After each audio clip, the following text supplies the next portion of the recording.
बिस्मिल्लाहिर्रहमानिर्रहीम। इसके बाद हमारे पास जो टॉपिक आता है डेडलॉक प्रिवेंशन के बाद, वो आता है deadlock avoidance.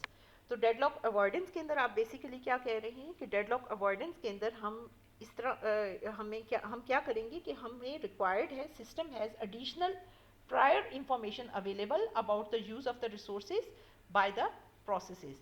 Simplest and most useful model required that each process declare the maximum number of resources each type that it may need. तो हम प्रायर इंफॉर्मेशन जो है वो रिसोर्सेज की वो प्रोसेसेस से ले लेंगे कि उनको कितने रिसोर्स चाहिए अपना काम कंप्लीट करने के लिए।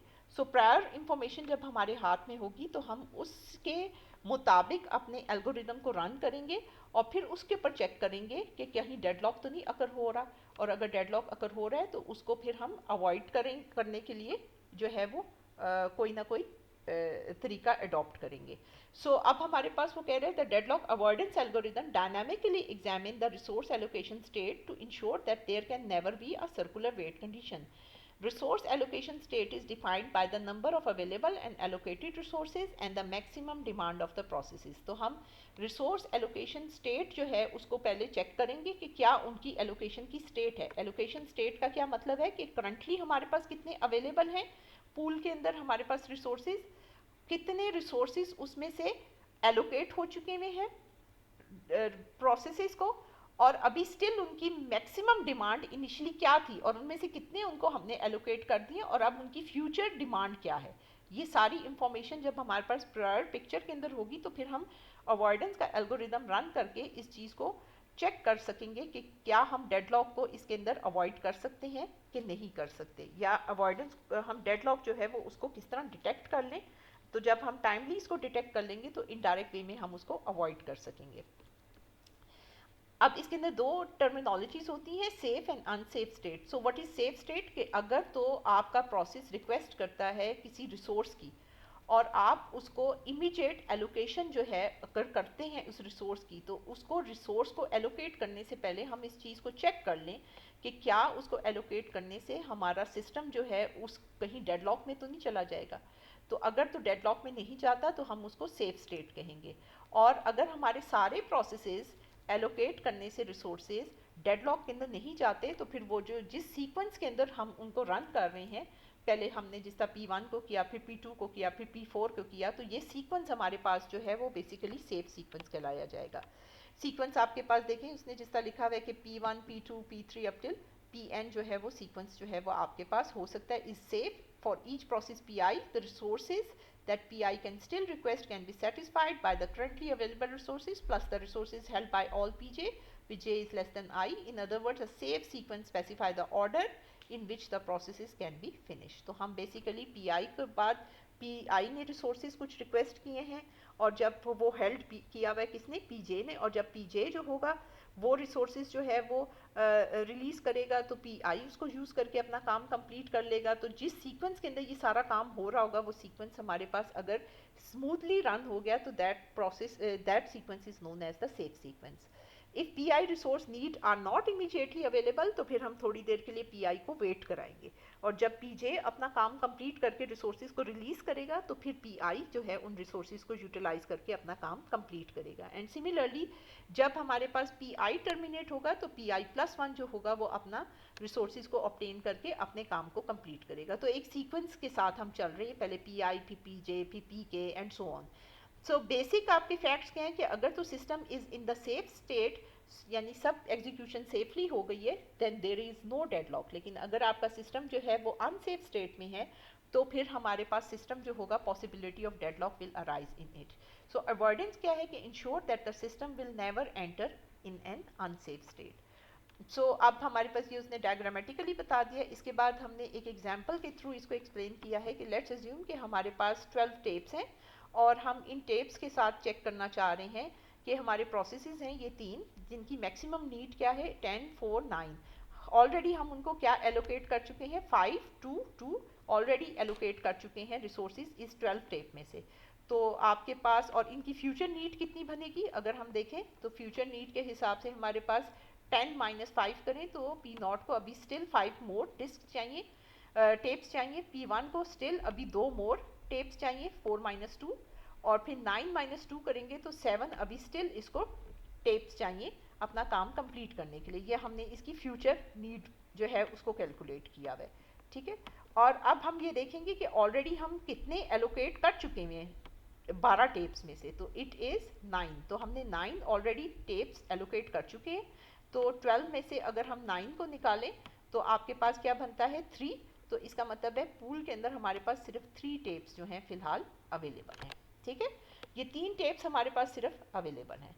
नाउ व्हाट हैपन कि अगर आपके पास हम इन 3 टेप से कौन सा वाला प्रोसेस पहले हम कंप्लीट कर सकते हैं फ्यूचर नीड के हिसाब से। 2 तो ऑलरेडी एलोकेट कर चुके हैं, इसको 2 और मजीद चाहिए, तो हम 3 के हिसाब से 2 इसको एलोकेट करेंगे अगर, तो पीछे हमारे पूल के अंदर 1 टेप रह जाएगी। और जब हम ये प्रोसेस कंप्लीट करेंगे या टर्मिनेट करेंगे तो फिर क्या होगा, वापस वो कितने रिसोर्सेज करेगा, जो 4 रिसोर्सेज, 2 तो उसको ऑलरेडी एलोकेट हो चुके थे, 2 हमने बाद में दिए, तो टोटल 4 बने। तो ये 4 रिसोर्सेज वापस हमारे पूल के अंदर आ जाएंगे, तो टोटल कितना बन जाएगा 5। तो 5 रिसोर्सेज हमारे पूल के अंदर आ गए। अब फ्यूचर नीड के हिसाब से देखें तो सेव सीक्वेंस के अंदर अगर हम देखें तो सबसे पहले हमने कौन सा रन किया है P1। उसके बाद हम कह रहे हैं कि P0 की अब हम रिक्वेस्ट को इंटरटेन कर सकते हैं फ्यूचर नीड के हिसाब से। तो ये 5 के 5 रिसोर्सेज हमने उठाकर इसको दे दिए P0 को।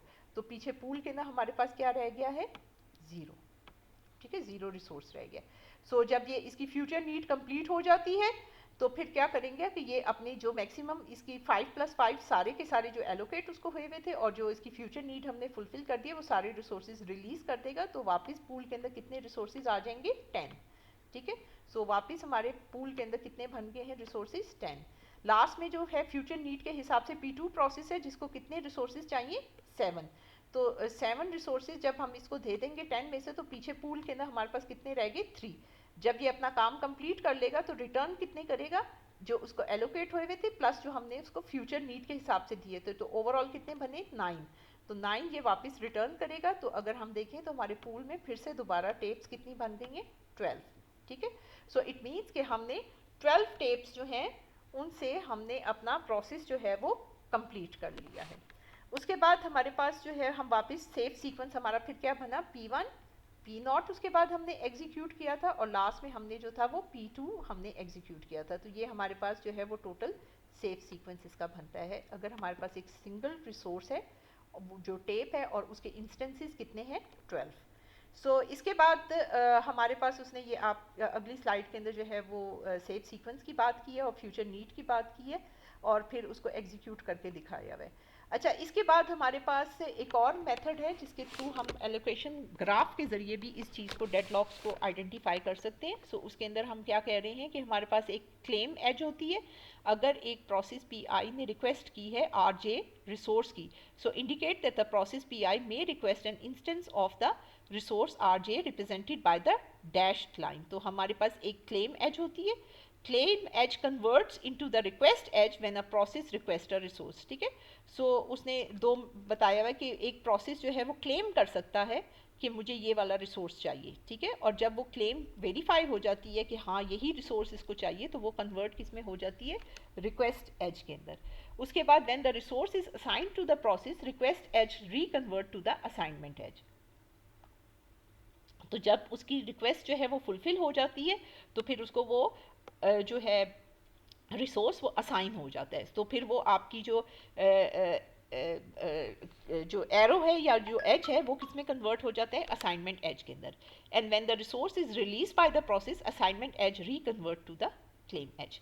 रिसोर्स मस्ट बी क्लेम्ड अब प्रायर इन द सिस्टम। तो रिसोर्सेज आपने बिफोर टाइम अब जो है वो क्लेम करने। अब देखिए ये P1 जो है वो क्लेम कर रहा है कि उसको रिसोर्स R2 चाहिए और P2 भी क्लेम कर रहा है कि उसको अपना काम कंप्लीट करने के लिए R2 रिसोर्स चाहिए। और जो R1 रिसोर्स है वो एलोकेट किसको हुआ है P1 को, और R1 रिसोर्स जो सॉरी हाँ जी, और P2 जो है वो रिक्वेस्ट कर रहा है रिसोर्स R1 की। तो इस तरह हम जो है इसको रैग इसको हम कहते हैं बेसिकली रिसोर्स एलोकेशन ग्राफ।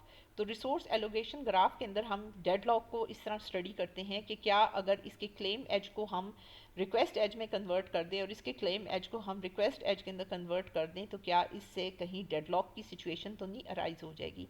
तो हम उस चीज़ को आइडेंटिफाई कर रहे होते हैं through the help of the RAG graph. So इसी तरह उसने अनसेफ स्टेट एक रैग की दिखाई है कि अगर आप देखें तो R2 प्रोसेस क्लेम कर रहा है P2 का, P2 की रिक्वेस्ट कर रहे हैं, P2 जो है वो आगे से रिक्वेस्ट कर रहा है R1 की, और R1 जो है वो रिक्वेस्ट असाइन हुआ है P1 को, और P1 का क्लेम अगर हम फुलफिल कर देंगे तो फिर ये एक साइकिल बन जाएगा, ठीक है। सो यहाँ पर डेडलॉक की सिचुएशन हो जाएगी। इसके बाद उसने सिंगल रिसोर्स की बात की थी through the help of the resource allocation graph. अब अवॉइडेंस के अंदर हम दूसरा मेथड जो बड़ा मशहूर है वो है बैंकर्स एल्गोरिदम, जिसके थ्रू उसने इसको सॉल्व किया है।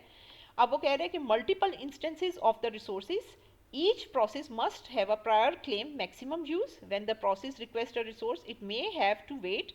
When the process gets all its resources, it must return them in a finite amount of time. तो हम बिफोर टाइम बताएंगे कि हमें कौन से रिसोर्स के कितने इंस्टेंसेस चाहिए, और जब वो हमारे पास रिसोर्सेज अवेलेबल हो जाएंगे तो फिर हम उनको जो है वो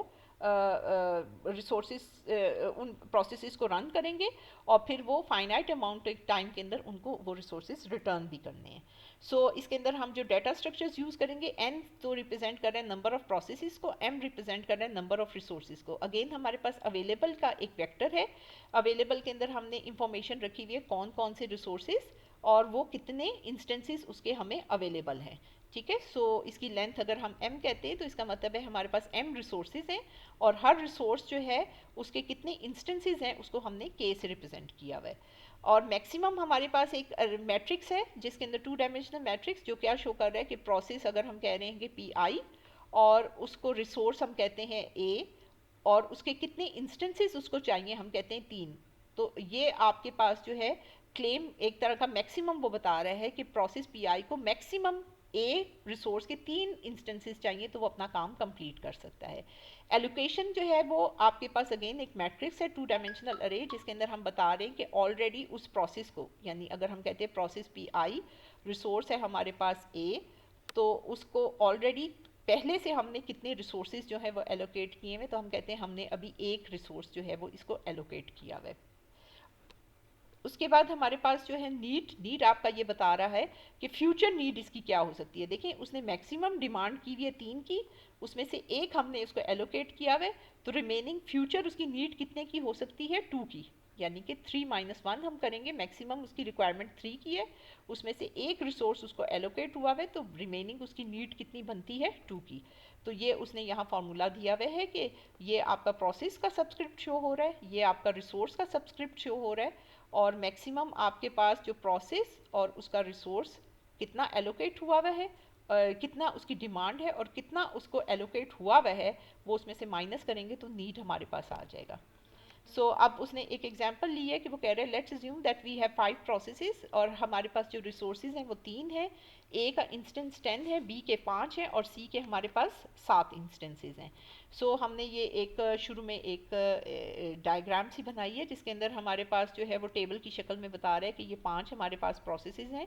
मैक्सिमम इनकी डिमांड क्या है, ए को 7 ए के रिसोर्स चाहिए, बी को 5 चाहिए, सी को 3 चाहिए, और हमने ऑलरेडी इनको एलोकेट कितने किए हुए हैं, ए के हमने 0 किया हुआ है, बी का 1 किया हुआ है, और सी का हमने 0 किया हुआ है। तो यहाँ पर उसने मैक्सिमम डिमांड्स जो हैं प्रोसेसेस की वो शो की हुई हैं, और यहाँ पर जो हमने इन इंस्टेंसेस के अंदर से हमने जो एलोकेट ऑलरेडी कर चुके हैं वो शो किए हुए। तो अगर हम देखें ए के हमने कितने एलोकेट कर चुके हुए हैं, ए के हमने जो एलोकेट किए हुए हैं 7 एलोकेट किए हुए ऑलरेडी, जो आपके पास बी है उसके 2 एलोकेट किए हुए हैं, और जो सी है उसके 5 इंस्टेंसेस हमने ऑलरेडी एलोकेट कर चुके हुए हैं इन प्रोसेसेस को। तो फिर रिमेनिंग 10 में से अगर हम 7 निकालें तो हमारे पूल के अंदर कितने रिसोर्सेज फिलहाल अवेलेबल है, ए के 3, बी के जो है वो हमारे पास 2 अगर हम निकाल दें क्योंकि वो हम एलोकेट कर चुके हैं, तो बी के 3 और सी के अंदर से हम अगर 5 निकाल दें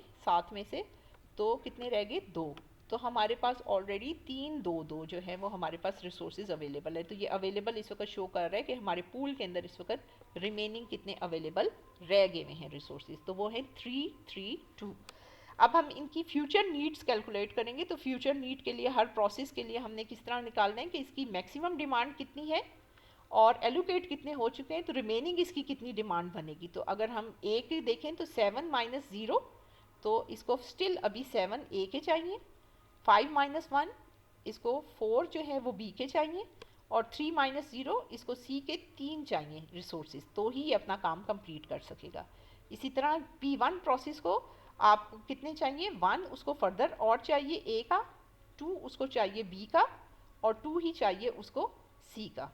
इसी तरह हमारे पास P2 जो है उसको कितने चाहिए 6, फ्यूचर के लिए 6, और 0 में से 0 निकाला 0, और 2 में से 2 निकाला 0।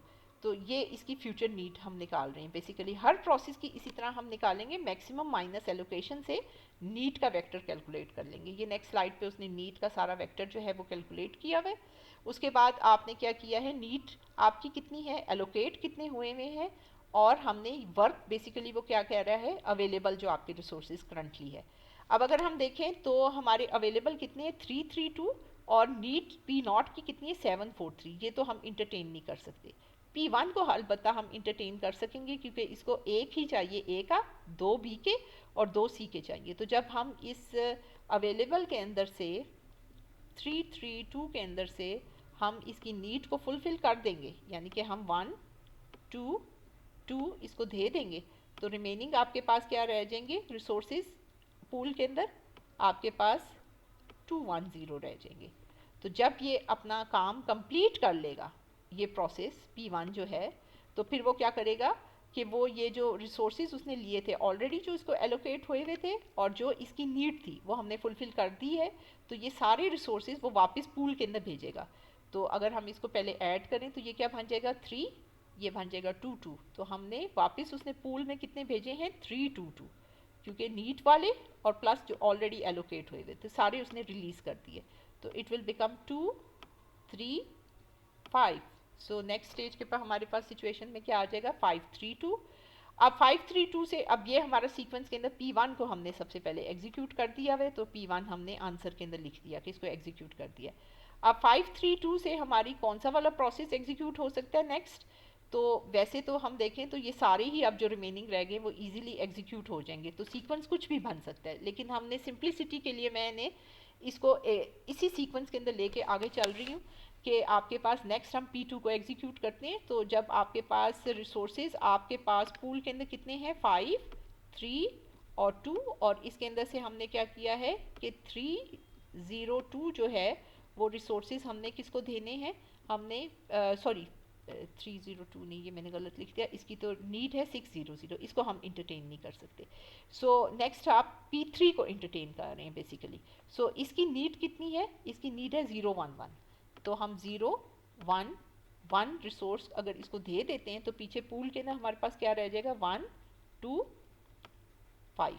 ठीक है, जब ये अपना काम कंप्लीट कर लेगा तो फिर ये सारे रिसोर्सेज जो इसको एलोकेट हुए थे और जो इसकी नीड के हमने इसको प्रोवाइड किए थे वो सारे रिसोर्सेज वापस करेगा। तो इन दोनों को आप ऐड कर ले तो क्या बनेगा 2 2 2। तो आपने ये वापस रिसोर्सेज के पूल के अंदर आ गए 2 2 2। तो आपने इसको जब ऐड किया तो व्हाट इट विल बिकम 3 4, और ये क्या बन गया 7। तो नेक्स्ट स्टेज पर आपके पास 7 4 3 आ गया है। ठीक है, अब सीक्वेंस के अंदर हमने P3 को भी डाल दिया। अब हमारे रिसोर्सेज हैं 7 4 और 3, और हमारा नेक्स्ट जो इंटरटेन हो सकता है ये भी हो गया कंप्लीट हमारा, और ये भी हमारे पास जो है वो कंप्लीट हो चुका है। सो नेक्स्ट हम किसको इंटरटेन कर रहे हैं P4 को। इसको कितने रिसोर्स चाहिए, A के 4 और B के कितने चाहिए 3 और C का कितना चाहिए 1। तो ये हम जब इसको एलोकेट कर देंगे तो रिमेनिंग हमारे पूल के अंदर कितने रिसोर्स रह जाएंगे, हमारे पास रह जाएंगे 312।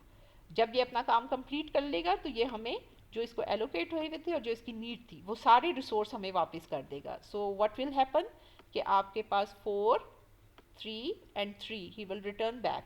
सो रिटर्न बैक जब ये वापस पूल के अंदर आएंगे तो ये क्या बन जाएगा 5, ठीक है 4, और ये क्या बनेगा 7। तो हमारी नेक्स्ट स्टेज के ऊपर जो है 7 4 5 हमारे पास आ गया पूल के अंदर, और P4 भी हमारा कंप्लीट हो गया।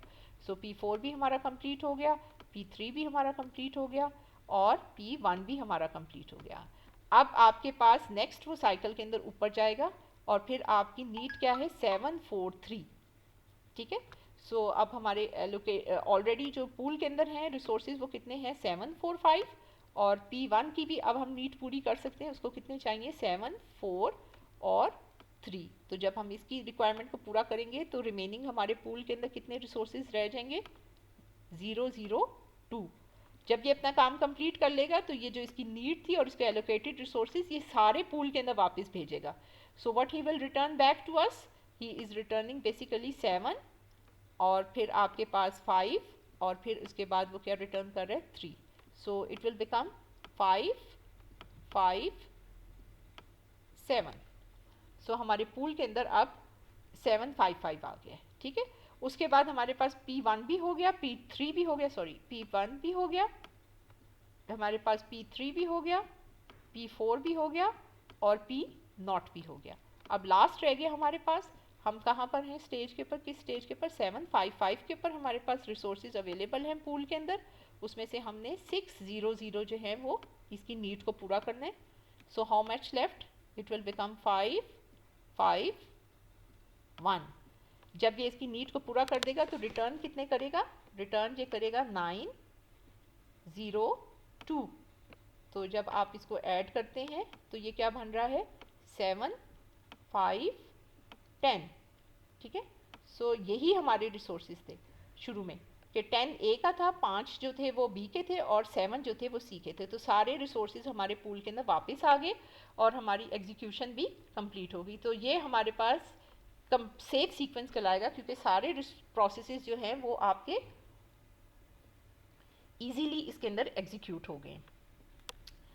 तो इसका कोई यूनिक सीक्वेंस नहीं हम कह सकते कि फाइनल सीक्वेंस ये बनेगा, क्योंकि मैंने आपको कहा था कि जब हमारे पास रिसोर्सेज आ गए थे तो उसमें हम इसको भी पहले सॉल्व कर सकते थे, इसको भी कर सकते थे, इसको भी कर सकते थे। तो आपके ऊपर अब डिपेंड करता है कि आप किस सीक्वेंस के अंदर इसको एग्जीक्यूट करते। तो पॉसिबल सेफ सीक्वेंसेस उसने यहाँ पर डिस्कस किए हैं। सो अब वो ये कह रहा है कि let's assume that the P1 request 102 can this request be granted immediately, ठीक है। तो अब क्या हुआ है कि P1 प्रोसेस ने कहा है कि मुझे इमीडिएट 102 जो है वो रिसोर्स अभी दे दिए जाए। सो हम देखेंगे कि P1 रिसोर्स को अगर हम देखें तो उसकी नीड कितनी थी? 122 की। उसमें से उसने इमीडिएट कितने मांगे? हम बिल्कुल स्टार्ट ऑफ द टेबल के ऊपर चले जाएंगे। सो हमारे पास ये बेसिकली सिचुएशन थी कि P1 की नीड कितनी थी? 122 की, और इसके अंदर से उसने इमीडिएट कितने मांगे हैं? 102 जो है वो उसने कहा कि इमीडिएट मुझे ग्रांट कर दिया जाए। सो आप क्या करेंगे उस वक़्त कि आपने सबसे पहले तो ये देखना है कि जो उसने रिक्वेस्ट की है इमीडिएट की वो उसकी नीड की रेंज के अंदर है। Yes, it is with in the range. फिर आप देखेंगे कि आपके पास जो उसने रिक्वेस्ट की है क्या आपकी जो अवेलेबल पूल है उसके अंदर वो रिसोर्सेज को इंटरटेन हो सकते हैं? तो yes, it can be entertained.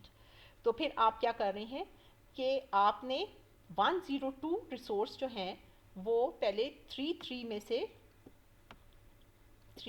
में से माइनस किए। तो अब आपके पूल के अंदर आप बेसिकली ये 102 इसको असाइन कर रहे हैं, ठीक है।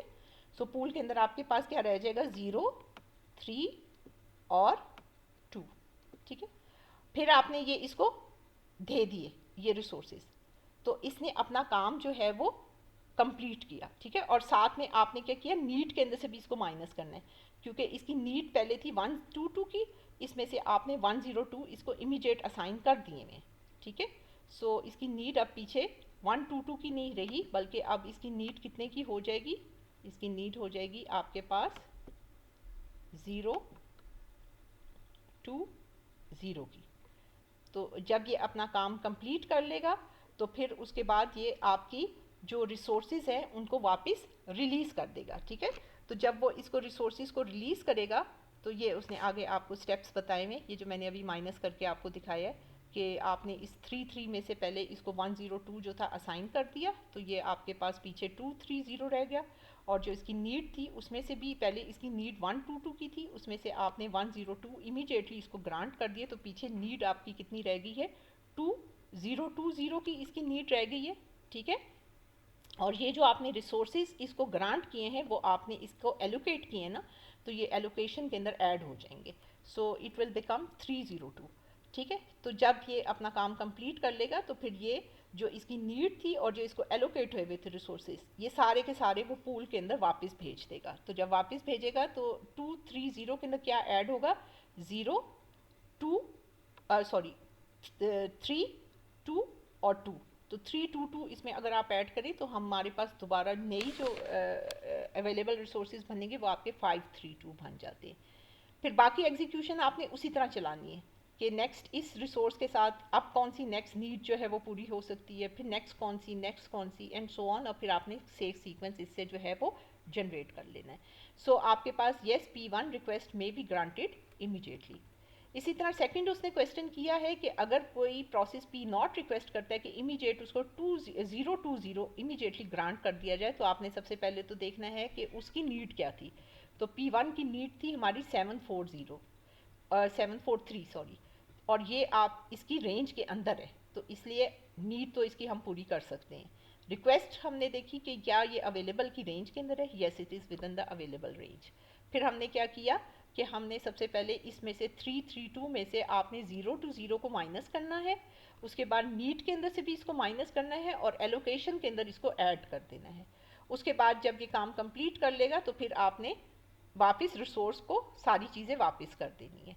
तो फिर आपके पास ये एग्जीक्यूशन, ये उसने पहला स्टेप बताया है जब उसने 0 to 0 जो था इसमें से माइनस किया है, यहाँ पर एलोकेशन के अंदर उसने इसको ऐड किया है 0 to 0 को, तो ये 030 बन जाएगा, और जो वर्क है उसके पर उसने जो है वो इसको माइनस किया है इस चीज़ को। तो ये आपके पास पहले 332 था, अब 0 to 0 जब मैं माइनस करूँगी तो ये क्या बन जाएगा 312। और फिर इसके बाद उसने देखना है कि 312 जब ये रिटर्न करेगा ये सारा काम करने के बाद, तो फिर हमारे पास जो सिचुएशन होगी उसमें क्या सिचुएशन हो जाएगी कि हमारे पास अवेलेबल जो रिसोर्सेज हो जाएंगे वो 523 हो जाएंगे, ठीक है। और उसके बाद फिर इस तरह आपने ये सारी एग्जीक्यूशन जो है इसको एग्जीक्यूट करते जाना है अनटिल कि हम इसके एग्जीक्यूशन की कंप्लीशन देखेंगे कि ये सेफली एग्जीक्यूट हो गया कि नहीं हुआ। उसके बाद हमारे पास हमने कहा येस P नॉट रिक्वेस्ट में also be granted immediately. Now the last one is this, जिसको मैंने आपके लिए टास्क के तौर पे छोड़ा है, तो इसको आप खुद से चेक कीजिएगा, प्रैक्टिकली इसको सॉल्व करके देखिएगा, और फिर मैं क्लास के अंदर अगर किसी को कोई इशू हुआ तो मेरे साथ इसको डिस्कस कर लीजिएगा। तो यहाँ तक हमारे पास जो है ये टॉपिक अवॉइडेंस का जो है वो कंप्लीट होता है। सो इसके अंदर अगर स्टिल किसी को कोई इशू हुआ तो मुझसे वो क्लास के अंदर जो है वो इसको डिस्कस कर लें। Okay, thank you.